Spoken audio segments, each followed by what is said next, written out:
Fabio Jurado Valencia, profesor de la Universidad Nacional de Colombia y coordinador nacional de la Red Colombiana para la Transformación de la Formación de los Docentes en Lenguajes. La Feria del Libro que ha programado la Universidad Autónoma de la Ciudad de México ha mostrado el interés, sin duda notorio, por darle la voz a quienes se identifican como comunidades de las periferias y queremos identificar en ellas a las comunidades indígenas. Tengo que resaltar este espíritu fuerte de la feria y el interés que he percibido de quienes han asistido a los distintos eventos por escuchar a los escritores y las escritoras de comunidades indígenas, tanto de Colombia como de México. Es importante reconocer que nuestra estancia y participación en la feria le debemos también al Ministerio de las Culturas, que apoyó aproximadamente con el viaje a 8 de los invitados a este evento. Tenemos que agradecerle al escritor José Ángel Leiva por toda la fuerza que se observa en él para sacar adelante una feria como esta, donde se siente que es una feria del libro. Debo reconocer que los precios de los libros son muy asequibles y que hay una diversidad de títulos, tanto de ediciones anteriores como ediciones actuales. Y yo creo que la feria es ese encuentro de los escritores, pues son ellos quienes producen los libros, con los lectores, que son quienes también quieren interactuar con quienes producen los libros, que los conmueven, que responden a sus expectativas. Y me parece que en general este diálogo cultural con Colombia y México se ha logrado visibilizar en los distintos eventos que se han programado. Este diálogo entre Colombia y México no es nuevo, es un diálogo que se inició en el siglo XVII con un poeta colombiano, Francisco Álvarez de Velasco Zorrilla, que al leer la obra de Sor Juana Inés de la Cruz se conmovió y se transformó, porque era un poeta latinista que creía que la poesía había que escribirla en latín, pero cuando leyó a Sor Juana Inés de la Cruz dio un paso hacia la escritura en la lengua castellana y sobre todo el rompimiento que hizo de unas estructuras canónicas fuertes de la poesía de entonces de Colombia, que tendía a ser muy retórica, de cómo Sor Juana le insinúa que tiene que asumir el lenguaje de la poesía de una manera más flexible, más vinculada con la gente de la calle, y eso es la poesía de Francisco Álvarez.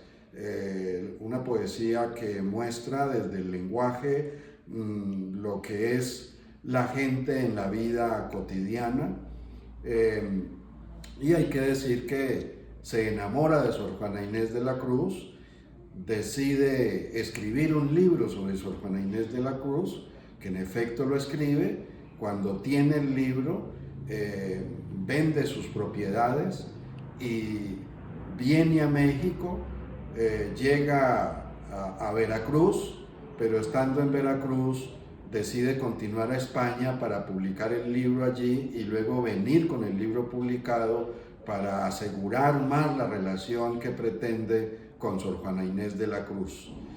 La obra de Sor Juana Inés de la Cruz, de Francisco Álvarez de Velasco y Zorrilla, está publicado por el Instituto Caricuervo, la obra completa.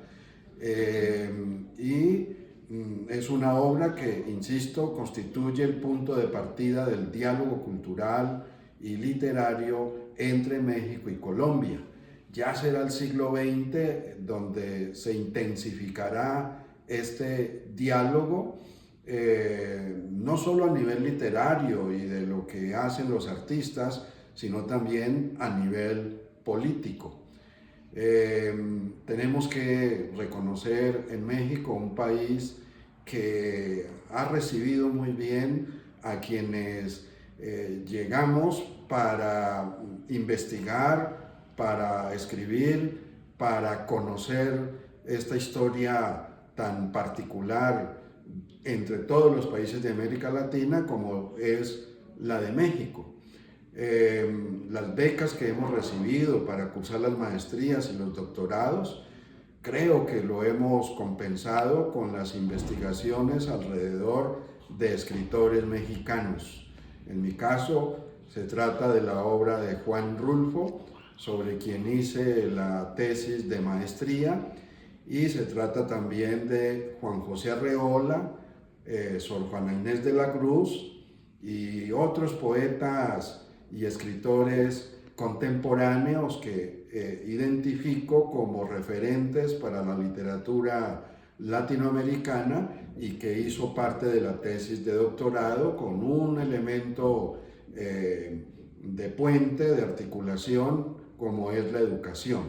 Se trataba de analizar la recepción de las obras de estos autores colombianos y mexicanos en los colegios de Colombia y sobre todo cómo aparecen referenciados en los libros de texto.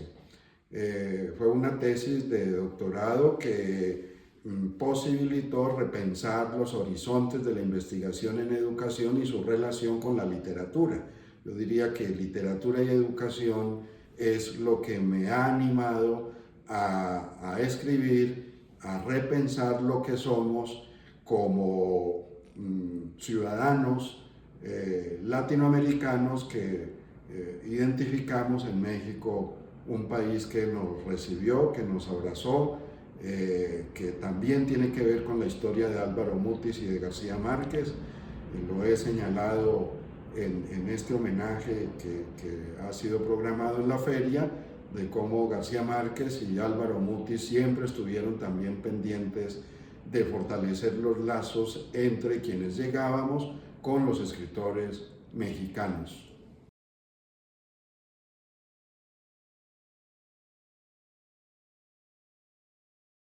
Sí, he continuado con esta experiencia tan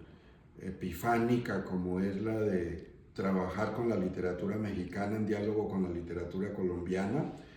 y igualmente en el ámbito de la educación. México hace parte de una red latinoamericana de maestros en el campo del lenguaje y la literatura.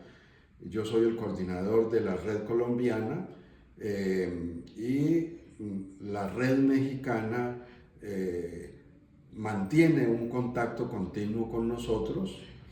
Aprendemos en una relación de ida y vuelta entre las redes de maestros de México y la red colombiana, paralelamente con la red de Argentina, de Brasil, de Chile y de Perú, que son los otros países que participan en esta red. Todas mis fuerzas están concentradas allí porque me parece que las redes académicas son hoy fundamentales para lograr que desde las instituciones educativas la literatura encarne, se asuma de una manera auténtica como una necesidad, no como un deber. Y aquí es donde aparece la lectura y la escritura y la oralidad y la escucha, que son las cuatro modalidades que convergen en lo que llamamos en esta red pedagogía por proyectos. Digamos que es una red que tiene esta impronta, animar a los maestros y a las maestras a pensar su trabajo a partir de proyectos. Proyectos que surgen de las iniciativas de los estudiantes, de las preguntas que lanzan los estudiantes. Esta red invita a que maestros y maestras se pongan en el lugar de los estudiantes para romper con la relación vertical de la enseñanza y privilegiar las prácticas de aprendizaje de unos y otros, de los estudiantes y de los maestros y las maestras, que es lo que se está dando hoy con igualmente las redes digitales, con las redes electrónicas. Los estudiantes se están formando también en las distintas rutas que ofrecen las redes digitales. Y aquí se trata pues de reconocer que hay unos saberes aprendidos a través de esas redes que las escuelas tienen que identificar como punto de partida para lograr que la educación seduzca, que sea una práctica que conmueva a los niños, a las niñas y a los jóvenes y que continúen con sus procesos formativos como ciudadanos críticos, como defensores de las democracias, porque eso es lo que está en el fondo de lo que trabajamos con pedagogía por proyectos, donde la literatura es muy recurrente, muchas ponencias escriben los maestros donde recogen los desarrollos de los proyectos con los estudiantes, tanto en la poesía como en la crónica, en la novela, en el cuento, es decir, en general los distintos géneros que atañen a los estudios literarios. Vengo continuamente a México, diría que al menos una vez cada año, porque necesito estar en México por todo lo que es México, porque siempre encontramos en México un espacio propicio para la interacción con los escritores, con los pensadores, los intelectuales, mis amigos de la Universidad Nacional Autónoma de México, y siempre que vengo nos reunimos para hablar sobre cómo estamos allá y cómo estamos aquí en México. Así que seguiré viniendo hasta que las fuerzas alcancen